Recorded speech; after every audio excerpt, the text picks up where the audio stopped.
From your time on the Management Academy, where have you seen this go really well as a result of the program? It's kind of a light bulb moment. I'll share with you 2 or 3 quick wins that we talk about. So regardless of what happens, here are a few takeaways. Number one, we've got to stop referring to the recruiters, the sales, as the profit centers and the non-sales as the cost centers. I was called a cost center when I worked in IT recruitment, 1999, 2000. I thought, I don't like that because there's a very much them and us.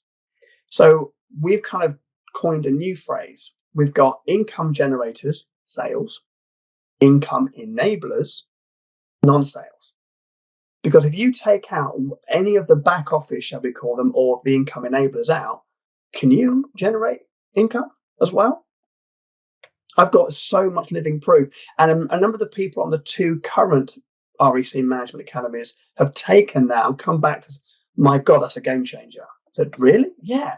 We've now got this positive culture where there's a minimal divide, if any, between the people, and it's one organization. So there's no real conflict. There's no friction. It's about how we work together because all of us play a part in the success of the organization. That's a game changer.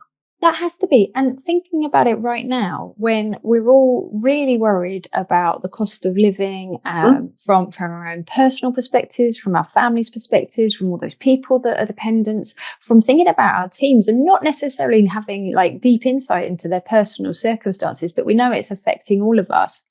And if there is that divide between the high earners and the ones that see themselves as, I'm the one generating the income, but they don't see that it's part of that holistic whole, if you like, and you can't do it without everybody else. That disengagement is going to thrive.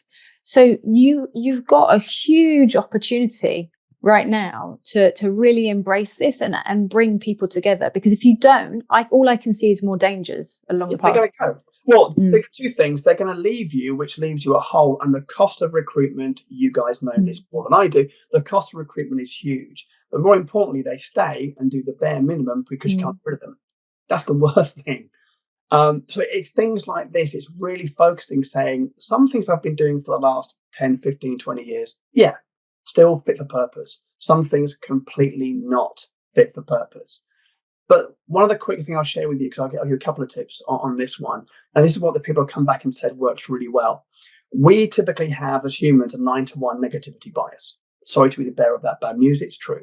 Which means we are more predisposed to think of negative and focus on negative than positive, which has its benefits, but generally in life and in business, not brilliant. Therefore, here's a question I ask everyone on day one.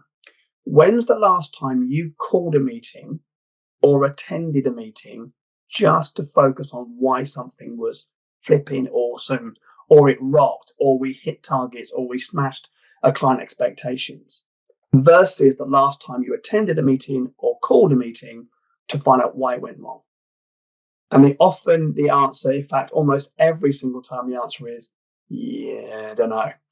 So one delegate on the current program came back last week and said, I called a meeting because one of my younger juniors smashed it out the park, had the best summer in the entire history of our company. And she was someone who just picked up the reins, felt inspired, was self-motivated, a fantastic job. And he said, and then I interrogated her as to how she did it, why she did it, and can we replicate? I went, oh, yes! Now we're winning. Because if we focus on things when they go well as when they don't go so well, we are building a success formula. That's an engaging, engagement. That's an engaging manager, isn't it? That's somebody who has sat there, looked at, are these the outcomes? They absolutely are. What's the behaviors we want to encourage? I need to find out so much more about this. They've engaged, and like you say, then they're winning. So everybody's winning. So isn't that it's just exactly where we need to be as human beings, because we want that reassurance and we want to be able to do well. Nobody is setting out to do a bad job ever, in my experience. A few, but not many. They're just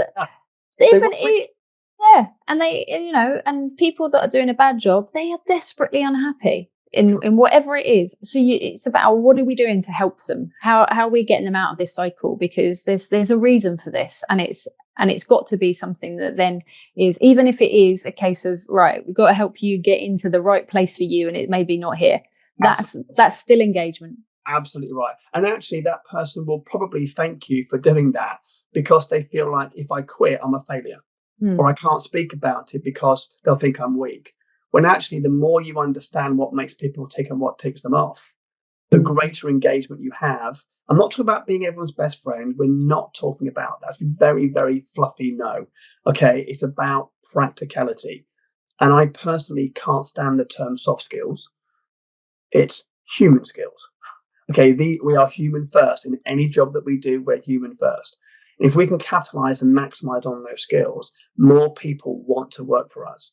And the sad reality is, still to this day, people don't always leave an organization, they leave their manager. Sad reality.